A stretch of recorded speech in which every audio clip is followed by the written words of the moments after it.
noches, muy buenas noches. Vamos a dar inicio para llevar un tema más. ¿Está bien el audio o está con mucho...? Doctora, buenas noches. Tiene un pequeño interrupción, doctora.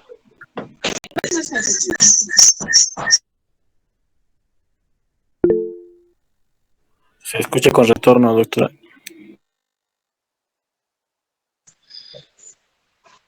¿Ahora?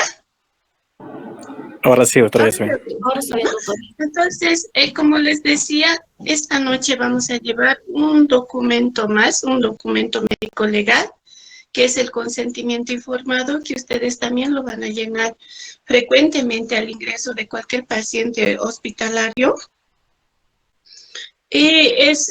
Todos los hospitales tienen diferentes formatos de consentimiento informado.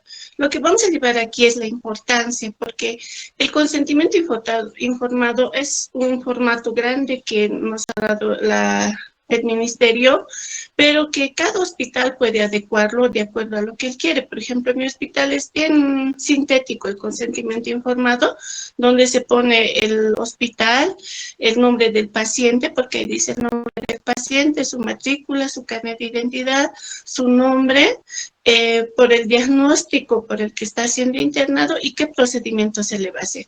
Y luego el paciente lo firma con su puño y letra, y también el médico que está internando firma, ¿no? Entonces, es un formulario pequeño, resumido, que lo llena. En otros hospitales es diferente su formato, pero casi con el mismo contenido, ¿no? Pero, como les digo, cada hospital puede diseñar su consentimiento informado adecuando a su institución. La importancia de llenar el consentimiento informado vamos a llevar ahora. Entonces, empezamos con la primera presentación. Les decía que el consentimiento informado igual se considera un documento médico legal, y como ustedes aquí están leyendo, es el documento donde tiene toda la información completa, dice, ¿no? De lo que por ejemplo, el traumatólogo en la institución hace su consentimiento informado. Los especialistas igual hacen de acuerdo a su procedimiento que van a realizar en la intervención quirúrgica.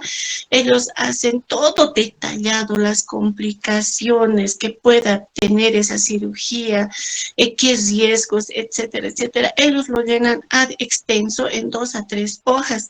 Le explican al paciente y recién el paciente firma si está de acuerdo con ese procedimiento, porque ustedes saben, ya terminando ya casi la carrera, que todo procedimiento tiene sus riesgos, todo. Por eso siempre tenemos que estar respaldados, munidos de un documento, de tal manera que si surge alguna complicación, nosotros hemos cumplido con todo lo que establece la ley.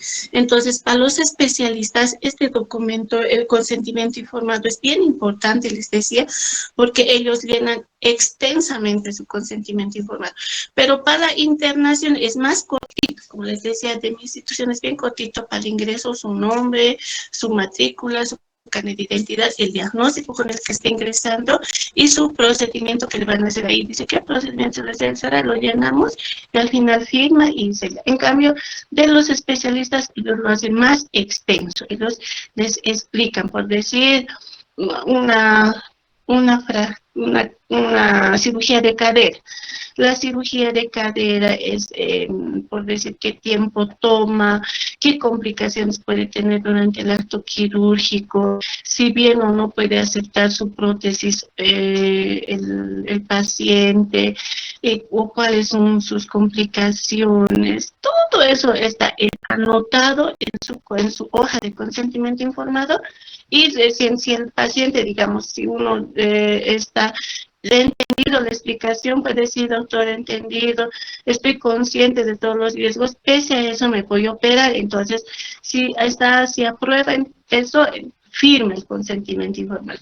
Pero si dice, no, voy a consultar con mi familia, veo que tiene muchos riesgos, lo voy a pensar, entonces no firma y no se programa todavía la cirugía. Entonces, todos los especialistas hacen así sus consentimientos informados, informando, explicándoles, y si el paciente está de acuerdo, firma, y si no, no. Entonces, para eso existe el consentimiento informado. Por eso dice que expresa la información completa, suficiente y clara sobre un determinado procedimiento, ya sea terapéutico o diagnóstico, ¿no? Cuáles van a ser sus riesgos, sus resultados probables. Y también eso indica o corrobora que ha comprendido el paciente todo lo que le ha dicho el cirujano. Y además se debería de explicar, dice, a los familiares más, no solamente al paciente. Ahora, el que le hagamos firmar el consentimiento informado a un paciente que va a ser intervenido o que se va a internar, no excluye la responsabilidad profesional del daño emergente de una mala praxis. Porque ustedes saben que a veces los pacientes son bien susceptibles cuando, si no le explicas de esa situación, no te lo va a querer firmar, así, no, entonces con esto quiere decir si me va mal o me hace mal, ustedes, yo ya he firmado. No, ustedes tienen que explicarle que si hay algún problema por mala praxis, eso no nos excluye, no nos libra, no nos libera de la mala praxis que se ha cometido. No le libera, solamente nos sirve a nosotros para la parte administrativa, indicando que nosotros hemos cumplido con el protocolo de internación o al especialista en su defecto que ha cumplido explicándole al paciente de todos los riesgos, pero pese a eso ha habido una complicación. O a veces, por ejemplo, una complicación no es el que seccionen el colédoco, ¿no? En una cirugía, eso no es complicación, eso es mala praxis. Pero el paciente tenía su consentimiento informado y eso no le va a librar a ese cirujano de su mala praxis. Es decir, afirma el consentimiento informado y yo he tenido la libertad o me he podido equivocar y le he cortado el colédoco y con esto me salvo. No le excluye. Esa es una mala praxis y obviamente eso ya va a ser un proceso legal por un daño gravísimo, ¿no? Entonces, por eso dice que el consentimiento informado no excluye las responsabilidades profesionales de un daño emergente de una mala praxis. Ahora, al no obtener un consentimiento informado al internarle o al someterse a una cirugía, ese paciente puede significar una lesión a sus derechos personalísimos del paciente. No se olviden que en la norma jurídica dice que lo más sagrado de la persona es la salud, la vida, ¿no? Entonces es un derecho personalísimo, ¿no? Entonces ahí va en contra de su derecho del paciente. Y es importante que un paciente al internarse siempre entre con su consentimiento informado. Y si es un acto quirúrgico, el cirujano o el especialista tiene que hacer firmar su consentimiento informado. Eso denota que el cirujano, el especialista, le ha explicado bien al paciente, pero si no tiene ese consentimiento informado, va en contra de ese profesional en caso de que emergiera una mala praxis. Ahora, ¿para qué también sirve el consentimiento informado? Están viendo ustedes, es para reducir la ansiedad del grupo familiar. Ustedes saben que internarse o someterse a una cirugía siempre es de tensión en la familia, ¿no? Incluso a nosotros nos pasa si alguien se va a internar o se va a someter a una cirugía, estamos ansiosos, ¿no? Queremos que nos expliquen por qué ha pasado, cómo va a ser, ¿no es cierto? Entonces, eso, el consentimiento, al explicarle, les ayuda a reducir la ansiedad. Además, es, dice, una oportunidad para que el paciente y los familiares formulen preguntas sobre su situación, o sea, qué está pasando, por qué le va a internar, si realmente necesita internarse, ¿no? Y hay que prepararle a ese paciente emocionalmente. Pero a veces vemos en los hospitales o en cualquier institución hospitalaria, el cirujano va y le dice, bueno, señora, su esposa tiene que someterse a una colecistectomía el día de mañana o a horas tantos, porque esta va a acusar como un síndrome histérico o como una complicación de encefalopatía hepática. Pero que el familiar no sabe de esos términos médicos. Entonces, el consentimiento informado tiene que ser, vamos a ver más adelante que nos dice, tiene que ser de acuerdo a la cultura del paciente y tratarles de explicar. Yo siempre escucho a los especialistas que les hablan en términos técnicos y yo veo, si a veces nosotros todavía no, incluso no estamos entendiendo, pero será el paciente, entonces siempre tiene que ser en términos de acuerdo a su cultura del paciente. No sé si falta algunos datos que no le hemos explicado a la paciente, dice, deberíamos de anotar, no importa la evolución del paciente, indicando que en el consentimiento informado no existe el siguiente detalle que me he olvidado explicarle, tal vez no. Entonces, pueden aclarar eso en una nota en la historia clínica. Ahí está, ¿no? Se debe registrar en la historia clínica todo lo que corresponde o falte, así como las rúbricas. Porque a veces el familiar no ha llegado a tiempo o ya ha subido el consentimiento y no puede pasar el familiar, entonces puede hacer registrar en una hoja de la historia clínica aclarando que faltaba. En el consentimiento informado, como les decía, también entra el diagnóstico al ingreso, con qué diagnóstico está ingresando. Pero esos diagnósticos, dicen, no deben contener abreviaciones, siglas ni términos científicos, porque ya les decía, el paciente tiene que leer ese consentimiento informado y entender con qué diagnóstico está ingresando ese paciente. Consignar la autorización para la obtención de...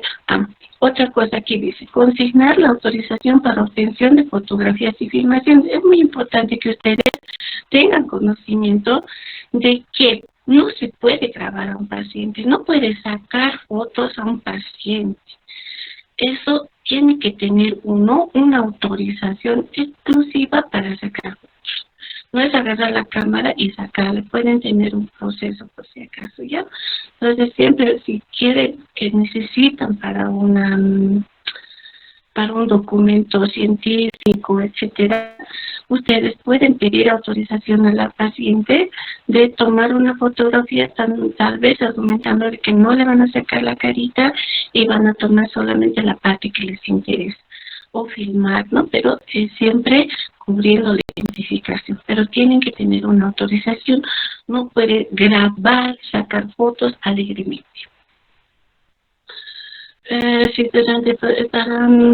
También si va a haber observadores, ¿no? Por eso es que a veces hay limitación en los hospitales de ingresar muchos estudiantes, ¿no? Por este problema del consentimiento informado, que no tenemos permiso o autorización de que haya muchos observadores a torno de un paciente. En nuestro país, les digo, todo ya está reglamentado. Es así que la ley 3131, que es un documento médico oficial, en el capítulo 4, artículo 10, según el decreto, ahí ustedes lo tienen, indica que el consentimiento expreso se refiere a la voluntad o decisión del paciente de rechazar el tratamiento u hospitalización indicados por el médico tratante, registrado en la historia clínica y debidamente respaldado por la firma, ¿no? Entonces vean ustedes que no podemos internar a un paciente sin que él nos autorice, no se puede someter a una cirugía sin que nos autorice, salvo que corra riesgo su vida, ¿no? En casos de se puede decir, a veces hay un embarazo que el bebé se está por ovitar, ¿no? Hasta que esperemos el consentimiento de su esposo, el bebé se va a ovitar y no sería nuestro problema, ¿no? Entonces, en esos casos que se corre riesgo la vida de un paciente, se puede dejar eso para después, ¿no? Pero generalmente siempre tiene que estar respaldado por la firma del paciente, aceptando su ingreso, aceptando su intervención. Ahí dice, el llenado es responsabilidad del médico, es decir, no podemos decir, si yo trabajo, no me lo ha llenado, el interno no me lo ha llenado, no, es responsabilidad exclusivamente del médico tratante que debemos hacer llenar. Su incumplimiento puede traer perjuicios profesionales y patrimoniales en caso de litigio, obviamente, no en todo, ¿no? A veces por mala suerte que no hemos hecho firmar siempre, ese puede ir por algún problema de una mala praxis o algo que sea complicado.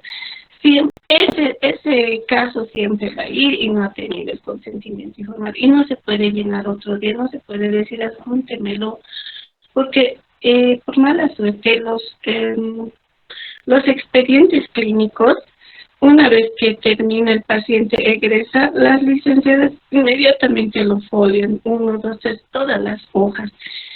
Y no se puede alterar esa foliación, es decir, si nosotros aumentamos una hoja más, ese foliado ya va a alterarse, ¿no? Digamos, es del 1 al 35, más 1 hemos aumentado y es 36.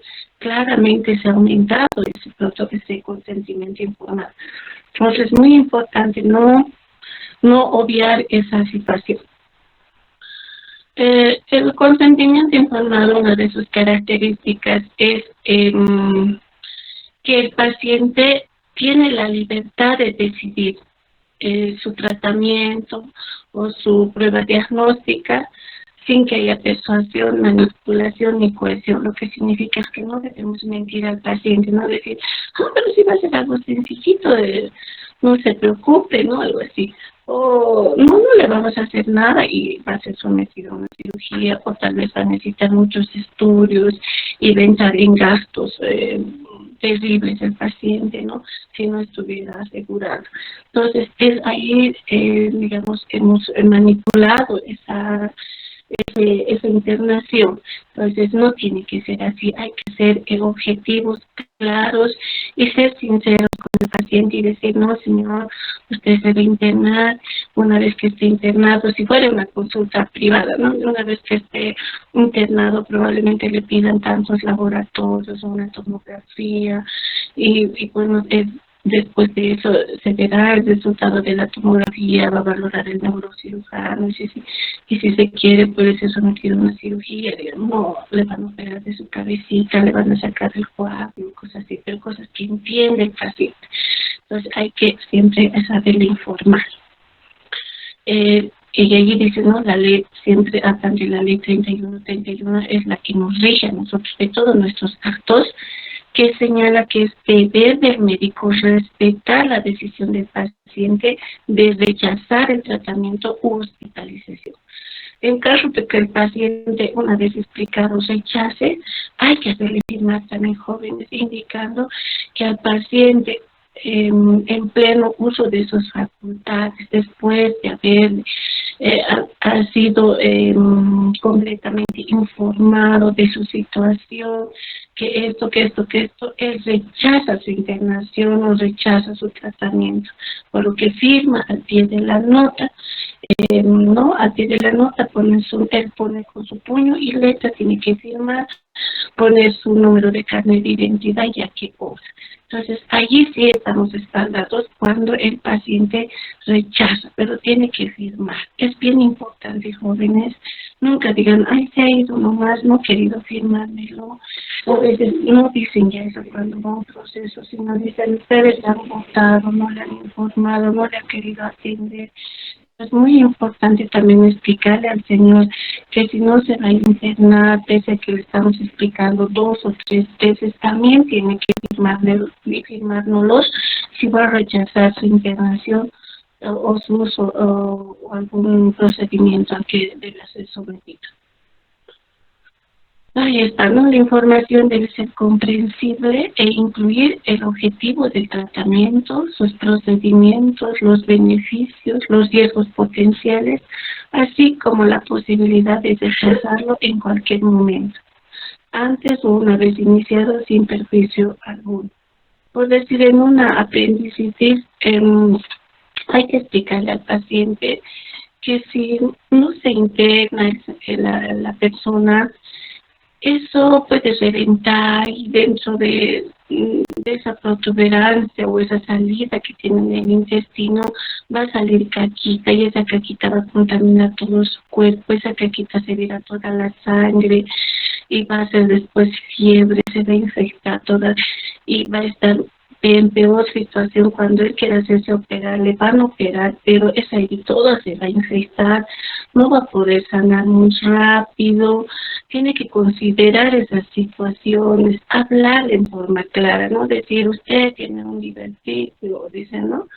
Si no se somete a un acto quirúrgico, usted va a sufrir sepsis y bueno, va a venir más complicado, algo así les escucho, ¿no? Pero el paciente no sabe de sepsis, no sabe de términos técnicos, entonces es bien importante que debe de ser claro, ¿no? Hablarle de tal manera que entiende el paciente, porque si le explicamos así, el paciente sí se da cuenta, ¿no? De si va a salir caquita dentro de mi cuerpo, se va a contaminar toda mi sangre, voy a venir en peores condiciones o me va a costar peor. Ahorita que estoy a tiempo, sí puedo hacerlo. Entonces, háblense la familia o a 2 a 3 hacemos pasar y les explicamos 1, 2, 3 veces haciéndole dibujitos, todo. Entonces, probablemente el paciente sí entienda y se va a internar. Pero si le hablamos en términos técnicos, no. Ahí le estamos explicando los riesgos que puede correr esta paciente, ¿no? Y el procedimiento le vamos a explicar que es muy sencillo en el momento que se está iniciando, es como cortar una cestillita, que sí hay que cerrarlo, y bueno, obviamente al entrar van a ver si está bien complicado o solamente todavía está inflamado, como para sacar sin contaminar nada, sin contaminar con esa caquita alrededor, sacar esa cestillita, lo van a coser y listo. Eso es una cirugía pequeña, rápido y obviamente si no está complicado, ¿no? Pero si está complicado ya también hay que explicarle que va a ser una cirugía larga, ya con complicaciones, porque probablemente eso ya ha salido, esa es la caquita que ha contaminado todo el interior del cuerpo, tiene que lavarse con muchos sueros, y luego tiene que seguir un tratamiento de días en el hospital con antibióticos a través de un suerito. Entonces, todo esto hay que explicarle al paciente, ¿no? Para que él sí se concientice, se dé cuenta y, bueno, pueda aceptar de una manera que si hubiera alguna complicación en el futuro, el paciente puede perder la vida, él también sea consciente de que sí ha entendido, de que sí ese paciente había la probabilidad de cuando hayan entrado, hayan operado, se ha encontrado algo grave, que todo ya se ha contaminado, ¿no? Entonces, y a veces siempre por eso tenemos que llamar a los familiares más explicarles y va a haber siempre una persona que va a decir, sí, realmente nos han explicado y sabíamos de la complicación.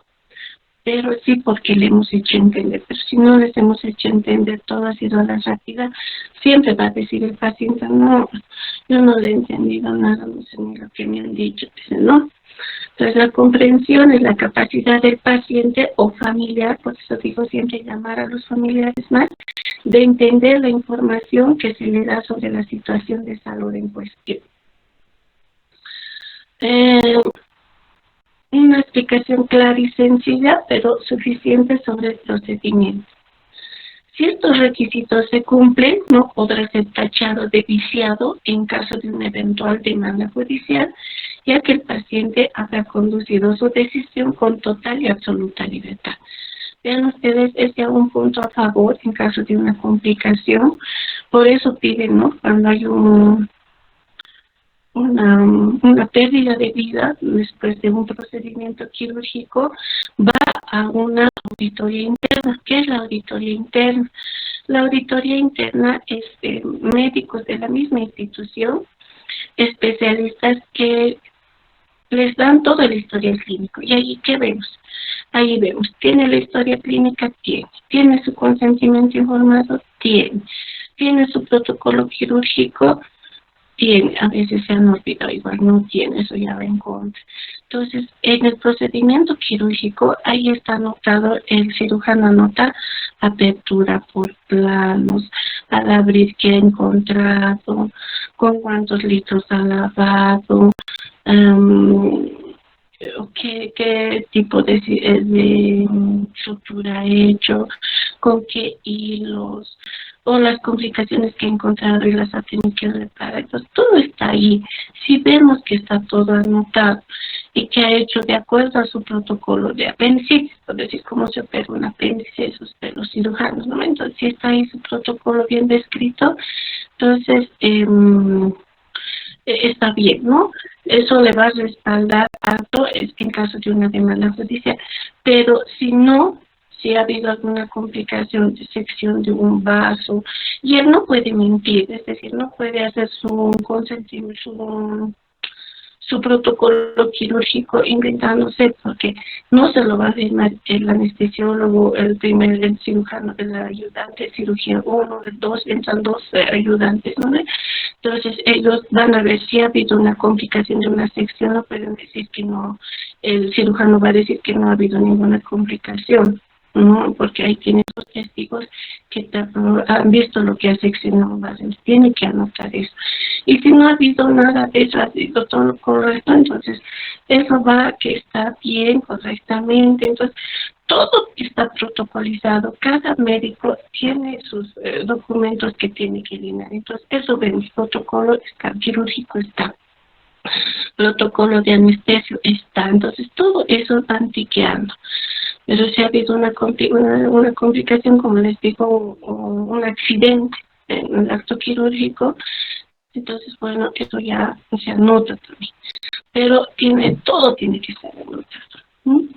Y esa complicación, bueno, eso no ha sido una complicación, ¿no? Pero eso ha sido un accidente, se ha seccionado un vaso, se ha seccionado. Pero a veces hay pacientes que han sido operados, por decir un diabético, se ha operado y no sanan fácilmente sus heridas quirúrgicas, carecen de licencia de sutura, etcétera. Son complicaciones en base a su patología y se ve que todos los documentos están llenos dentro de la historia clínica y ese informe se pasa, solo son los auditores, a la auditoría interna, como les digo, hacen los médicos de un hospital, ven, porque hay igual formularios o se tacha, como les dice, historia clínica presente, protocolo presente, protocolo de internación presente, todo eso, algo que no hay, no, falta, se pone también, incluso si si ha habido un conteo de gastos, de apósitos, todo está en ese formulario que tiquean los auditores. Entonces, una vez que los auditores médicos han hecho el estudio, recién se pasa a una auditoría externa que ya es para un proceso judicial, dentro de una demanda judicial, no de todo, solamente en algo que se haya complicado y que los pacientes hayan presentado una demanda.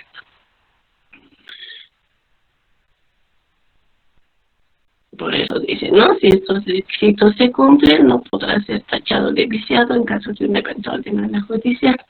Pero si faltan, ya.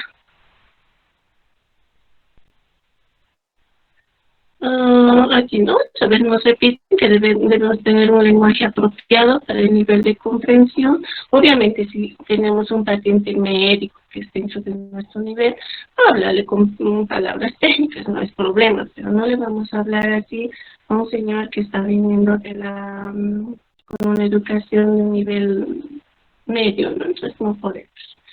Ahora, peor si es una persona que solamente habla quechua o aymara, entonces tenemos que recurrir a un traductor. Siempre hay en un hospital quien habla quechua, quien habla aymara. Sí, y dice convocar a los familiares a un lugar apropiado sin interferencias. Es decir, siempre ingresar a un consultorio, sentarnos, hablar con tranquilidad, no estar hablando y moviendo el pie, no estar hablando y querer mirando a otro lado como que quieren hacer algo, que no tienen tiempo, etcétera. No, eso no. Todas las personas eso fácilmente captan, ¿no? Entonces, no es necesario decir, no hagan esto, no hagan lo otro. Pese a eso se ve profesionales que actúan así, ¿no? O sea, que les hacen tan rápido como si fueran los hombres más ocupados del mundo, se ve todavía eso, pero eso va en contra de ellos en caso de una demanda judicial. Es conveniente que todos estén sentados. El médico no debe permanecer jamás parado porque da la impresión de que está apurado, les decía, ¿no? Entonces debe sentarse a hablar. Nunca olviden que es una vida, nunca olviden que es un ser querido de la persona a la que van a tratar, a la que están explicando, a la que va a ingresar a un acto quirúrgico, al que va a ser internado. Probablemente para nosotros ya sea algo normal, pero jamás debemos perder su humanidad. Yo siempre escucho en un hospital y dicen, si todos los médicos fueran así y nos charlaran, yo ya nos sanamos de solamente que nos hablen y nos expliquen. Pero si nos tratan mal, apenas nos escuchan, lo único que nos botan son las recetas, ni siquiera nos tocan. Entonces, es bien importante hablar con la familia, sentarnos, permanecer tranquilos, hacer que nos cuenten todo, porque las personas tal vez ahí se desahogan, incluso a nosotros nos pasa eso, ¿no? Sentimos que algo nos pasa, vamos a un médico, pero buscando una respuesta, buscando que nos consuele, probablemente para decir, no, pero eso no es nada, eso se te va a pasar, y sí es un alivio, incluso para nosotros los médicos. Entonces no nos deshumanicemos ni cuando ustedes sean especialistas, porque eso veo, ¿no? De internos, residentes, y una vez que son especialistas a veces están como dioses, no quieren hablar con el paciente, apenas les dan 3 o 4 palabras, etcétera, ¿no? Entonces es importante que no pierden no se deshumanicen y sientan que esa persona necesita de todas estas situaciones que estamos tocando. La conversación debe ser realizada de frente a frente, con calma y sin apuros. Si no hay tiempo, hay momentos que hay mucho paciente, explicarle también esa situación al paciente, porque entiende, decirles, miren, tengo ahorita mucho paciente, si usted me da un tiempito atiendo esto y luego charlamos, mientras usted esté pensando en esta situación, deme unos minutos y volvemos a charlar para que si no ha entendido le vuelva a explicar. Entonces, bien importante es esto. Para llenar el formulario del consentimiento informado, use frases cortas, evite tecnicismos, emplee palabras sencillas. Si son analfabetos, lea el contenido del formulario, léaselo. No te diga, fírmemelo aquí, por eso obvio, no les pasa aquí, fírmemelo. Yo digo siempre, pero ¿por qué le está haciendo eso? Tiene que explicarle por qué se lo va a firmar, porque siempre todas las personas son susceptibles. ¿Qué me está haciendo firmar? Entonces hay que explicarle si es algo sencillo, que no va a haber complicaciones. Dice, señor, le estamos haciendo firmar esto porque usted tiene que saber que no le estamos obligando a que se interne, no le estamos obligando a que lo operen. Usted ya se aprobó, porque a veces pacientes vienen ya programados para cirugía, pero el paciente dice, ahora, pero a mí, ¿qué me van a hacer? No me han dicho nada.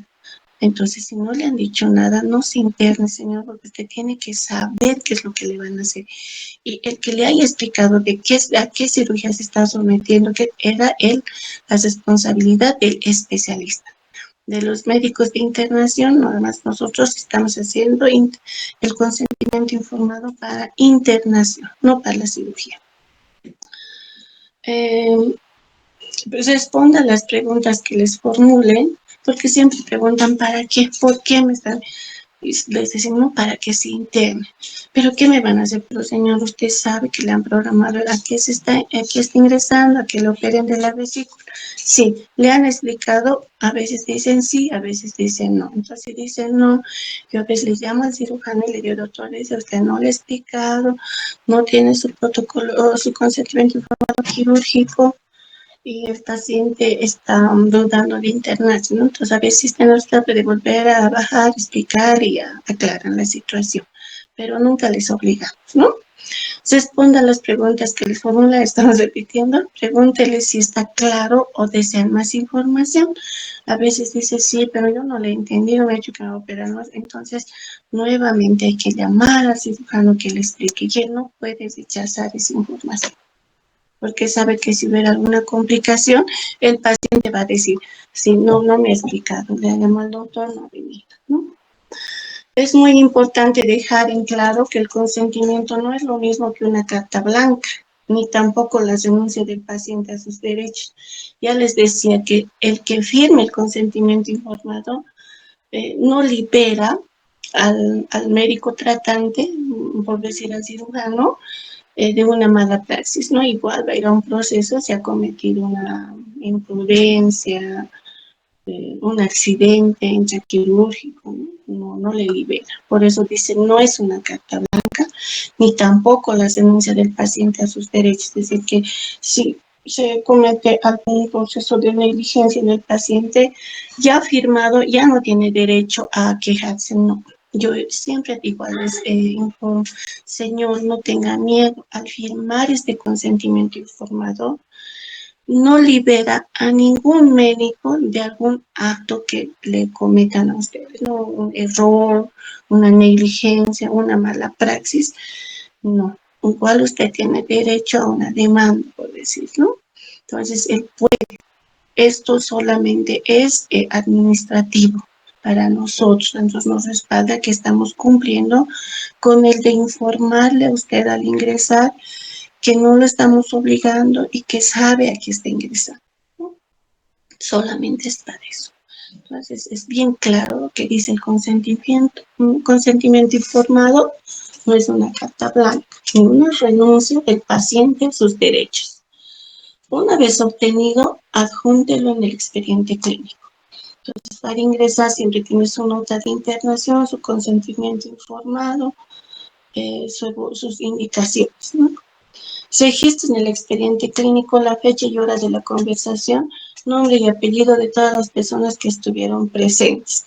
Eso dice, pero generalmente eso obviamos, como les digo, los consentimientos informados están adecuados a cada institución, ¿no? Hay consentimientos informados cortitos, hay consentimientos informados grandes, bien detallados, que son de los especialistas. Ahí tal vez ellos sí tienen que poner la fecha y hora de la conversación que han tenido y a quiénes ha explicado. Debe ser registrado siempre con punta bola azul. Lo propio que tienen que elaborar, la historia clínica, la evolución, lo que sea, siempre con punta bola azul. Así está normado. No pueden utilizar bolígrafo negro en un expediente clínico. Sobre todo en el consentimiento informado, azul. Está pero determinado casi en todo. Si el paciente no sabe firmar, estampe su huella digital. Recuerden que tienen derecho a cambiar de opinión en cualquier momento. El paciente puede decir, no me voy a internar. Y bueno, yo también les digo, está bien, puede volverlo a pensar y lo vamos a volver a reprogramar. Y llamamos al doctor indicándole que todavía no se ha animado, que ha desistido de esta internación y le llamamos ese ratito y les reprogramamos para otra consulta. Miren, este es el consentimiento informado base del ministerio y aquí esto es bien extenso, ¿no? Consentimiento informado, ahí primero le explica qué es y dice, ¿desea usted ser informado de todo lo que le acontece en el curso de su enfermedad, sí o no? Así, aquí es así bien extenso, ¿no? Pero como les digo, hay cortitos. Nosotros tiene su nombre, su matrícula, su carnet, etcétera, lo adecuamos, así como este, miren, bien cortito es en mi institución. Ahí está su carnet de identidad, su matrícula, que ha sido informado por qué doctor, el que le va a operar, qué diagnóstico y qué procedimiento. Dice ahí al final autorizo, ¿no? Al médico, etcétera. Y luego firma el médico, firma del asegurado y del familiar o representante. Es cortito. Cada institución, mire, este también creo que es de otra institución que saca foto. Entonces, cada hospital tiene su consentimiento informado así cortito, pero lo importante y ahora sabemos por qué el consentimiento informado en las instituciones. A eso iba esta clase, porque a veces lo han llenado, lo van a llenar, pero no saben por qué se llena ese consentimiento informado. Pero ahora ya tienen conocimiento de que el consentimiento informado es muy importante, ¿no es cierto? No sé si tienen alguna pregunta.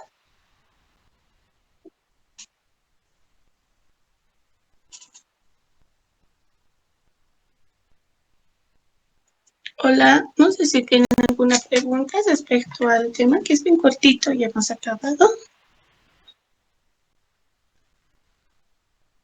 No, doctora, está muy claro.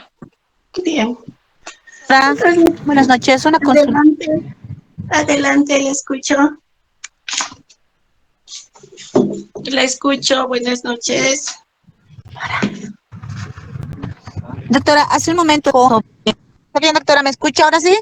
Sí, mamita, te escucho perfectamente. Listo, doctora. Mi pregunta es la siguiente. Hace un momento indicó que cuando hay alguna emergencia, una emergencia de vida, podemos ingresar a cirugía sin que firme, ¿no es cierto? Puede Sí, haber esa excepción. sí. Pero ¿qué pasa si el paciente después ya no quiere firmar? ¿Qué Ah, procede en esos casos? no, no hay problema si no firma, pero la ley nos ampara. En caso de riesgo de vida, puede ingresar sin consentimiento informado. Ah, ok, ok. Muchas Sí, gracias, doctora. ya. Incluso igual esos pacientes que llegan tequeados, que está corriendo su vida y hay que someterlo nomás a un procedimiento quirúrgico igual, porque cosas riesgo su vida. No se puede dejar, ay no, nadie está consintiendo su cirugía, no, nadie no hay para firmar, entonces que se muera, no.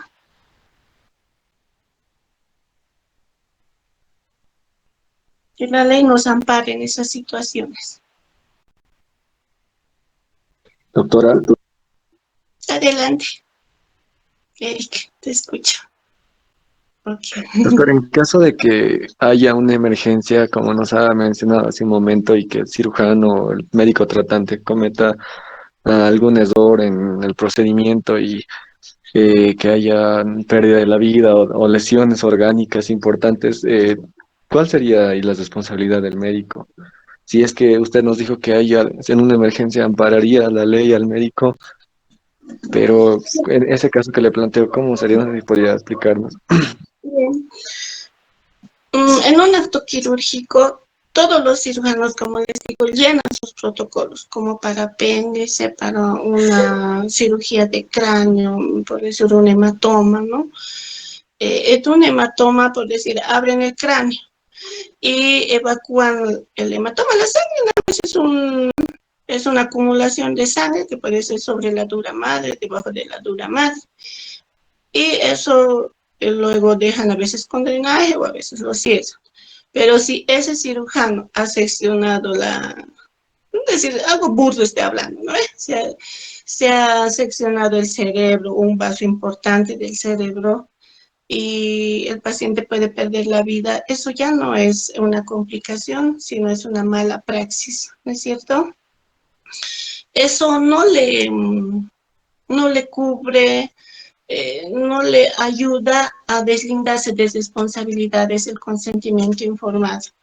Igual puede ir a un proceso por mala praxis si se hace una auditoría, porque todo va a estar anotado. El anestesiólogo ha visto, el primer ayudante, el cirujano, el segundo ayudante. Entonces los cirujanos difícilmente que mientan que no ha habido un accidente, lo ven como un accidente, ¿no? Pero se ha cometido una mala praxis, eso es evidente, y sí va a ir a una demanda judicial. Y no le salva el consentimiento informado. No sé si, o con otro ejemplo o usted quiere darme un ejemplo. Eh, no está claro, doctora. Como le decía yo, le mencionaba que en un caso de emergencia, si es que hubiera una mala praxis de un médico, ¿cuál serían las acciones legales? A eso me refería. Ay, sí, pero no creo que si es una emergencia, igual los cirujanos siempre saben lo que hacen, funciona su protocolo quirúrgico. Ahora es una emergencia, puede ser algo grave, que realmente se ha complicado el paciente y a veces pierden la vida, pero a ver, por afuera decimos, ah, no, ellos, ¿por qué le han operado, tal vez si no lo hubieran operado, hubiera vivido, pero estaban viendo los especialistas y según los estudios, porque todo entra con respaldo de estudio, porque no va a entrar un paciente a cirugía sin una tomografía, si es de cerebro, sin una ecografía, si es de abdomen, por decir, sin radiografía, sin laboratorio, siempre tiene que entrar respaldado de todo. Nadie puede entrar a un acto quirúrgico, por más que sea una gran emergencia, directamente a quirófano, no. Tiene que ir con todos sus estudios, ¿no? Por eso a veces perdemos tiempo y los pacientes, ya vas a sacar, pero ¿cómo vamos a ingresar si tarda por lo menos una hora ese hemograma por su coagulograma, ¿no? Entonces, una hora tarda. En eso estamos haciendo la ecografía, la tomografía, hasta que viene luego ya el especialista viene y valora, en eso ya se tarda como 2 horas, no hasta programar la cirugía, ¿no? O sea, siempre es como 2 a 3 horas. Ya les digo, si es una gran emergencia, aunque no tengamos el consentimiento, se va a entrar, pero tenemos que entrar respaldados de todos los exámenes complementarios que realmente determinen la gravedad de ese paciente. Listo, doctora. Gracias por la aclaración.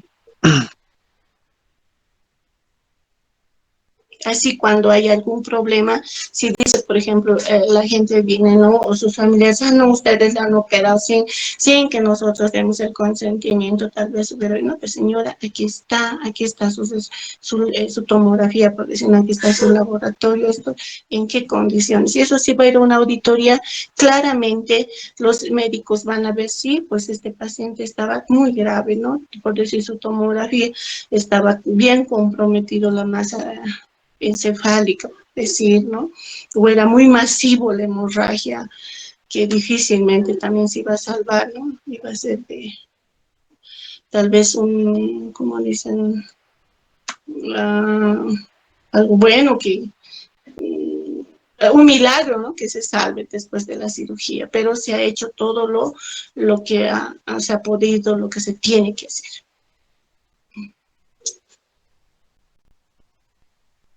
Otra pregunta.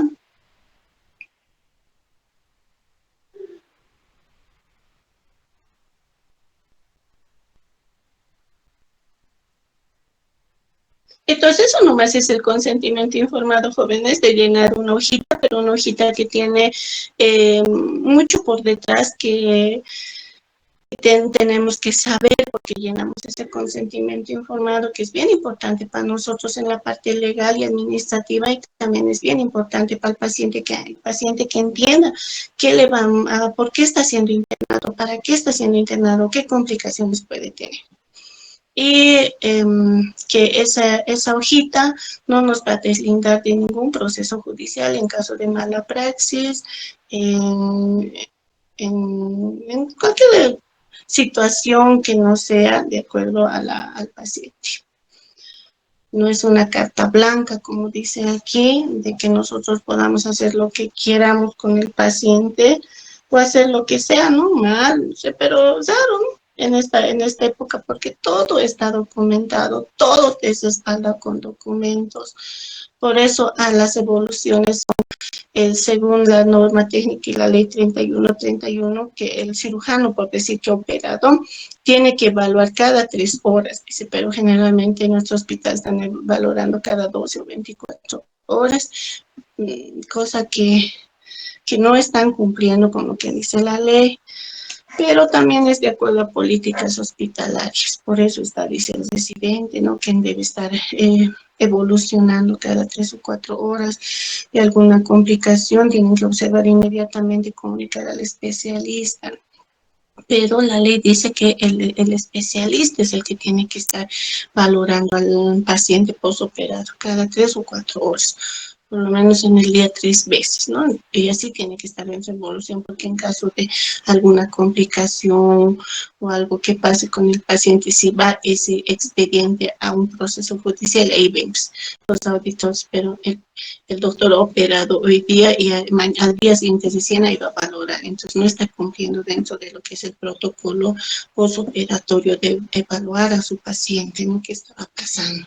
No ha valorado, entonces ahí se ha complicado el paciente. Ahí se puede ver la negligencia del especialista. también por ende de la institución del residente o del interno. Entonces, por eso ustedes igual cuando van al internado, vean jóvenes, vayan a sentarse. A veces eso es lo de malo, no se ocultan, no sé dónde están, pero no están con el paciente. Tienen que ir a alzar la sábana, ver, señora, ¿cómo está su herida? Ven claramente su apósito. Siempre que sale sequito, pero si a las horas si está rojo, se está manchando de sangre, pues es que se están por eso, ¿no? Para hacer la evolución, y ustedes saben el SOAP, que es la evolución.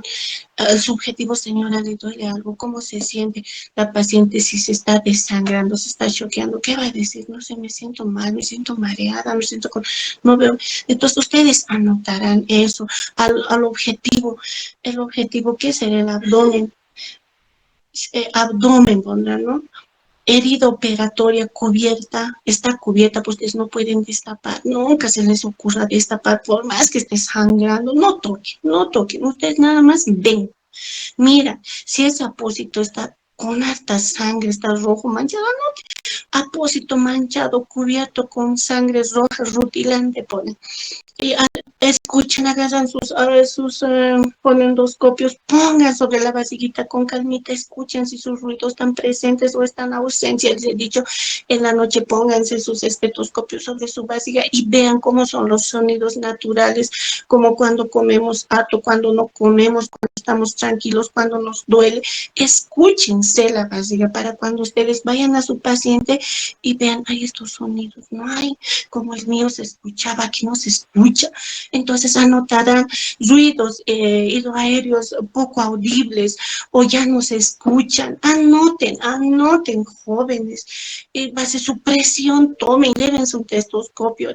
Si ustedes anotan la realidad que están viendo en ese paciente, van a ver cómo van a ser evaluados en la institución, y los doctores no les van a molestar, ni siquiera con preguntas, aunque les pregunten, les van a considerar porque van a decir, él tiene interés, él ve, él revisa al paciente, él nos avisa, entonces inmediatamente ustedes llamarán o correrán al residente o al doctor, el paciente está así, su apósito está cubierto con sangre, el paciente su presión está bajando, había salido con 110/70, pero ahora le escucho 160. Entonces, vean ustedes cómo se ve el interés, la motivación de ese estudiante que realmente está cumpliendo con su obligación de interno, ahí está aprendiendo, pero si nada más y se copia la evolución de lo que ha hecho su compañero de adelante y el paciente por debajo está desangrándose completamente, o a veces el paciente como sale del posoperatorio se mueve sus manitos, han visto que todos salen como borrachitos, se arrancan una sonda, un drenaje, etcétera. Entonces ustedes anotarán o tienen que estar para cuidar esas situaciones, porque a veces la enfermera son una o dos enfermeras por piso, no van a estar viendo cada paciente. Y si ustedes ayudan, igual van a tener ayuda de ese respaldo de las licenciadas. No, ese doctor, y no les dicen si quieren, ese doctor nos ayuda, ese doctor es bueno, ese doctor está pendiente de los pacientes. Para eso son ustedes jóvenes, para ayudar al especialista, al residente, a la licenciada, pero además van a aprender haciendo, viendo, pero si nada más van a copiar y van a escuchar, no, nada que ver, nada que ver. Entonces ahí estamos, que donde ustedes van a ir al internado, vayan a ver, hacer, escribir lo que ven, no tengan miedo. A veces probablemente una palabra técnica no se les ve en ese momento, como a veces a mí me pasa en esta clase, digamos, no me viene la palabra que quisiera decirles, pero no importa, noten con sus palabras qué está pasando en ese paciente. Entonces eso va a ser una alerta de especialista. No sé si tienen otra pregunta más, jóvenes.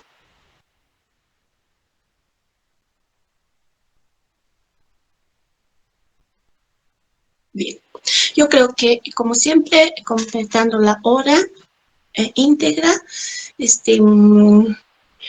Nada más, como les decía, se calco, que vean que es otro documento médico legal muy importante, que no quería que se pase de lado y que no lo pasemos por entendido, que ya saben lo que es de fácil llenado y eso no es ningún problema, ustedes saben que tiene su importancia. Igual vamos a llevar a la próxima clase, haremos lo llenado del, podemos hacer...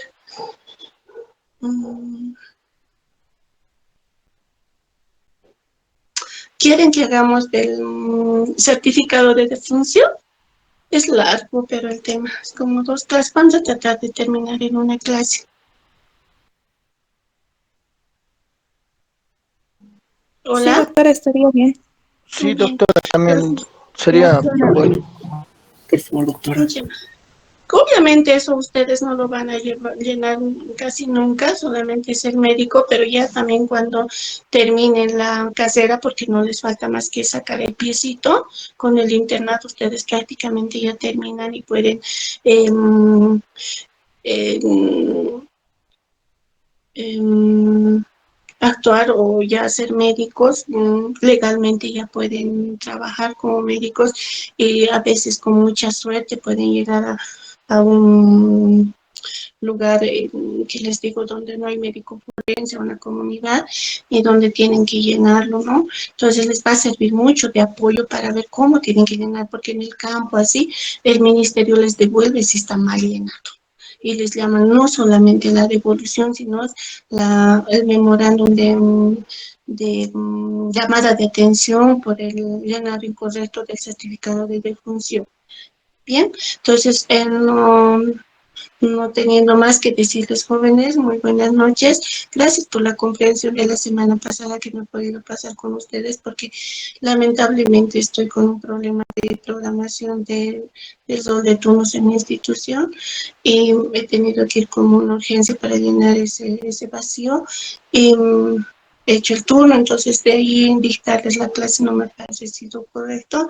Por eso es que he pedido su comprensión de ustedes y que me lo reprogramen para hoy día, perjudicando de gran manera su fin de semana, su Semana Santa, que yo sé que siempre estamos en familia y demás. Muchas gracias por su comprensión, jóvenes, y muy buenas noches.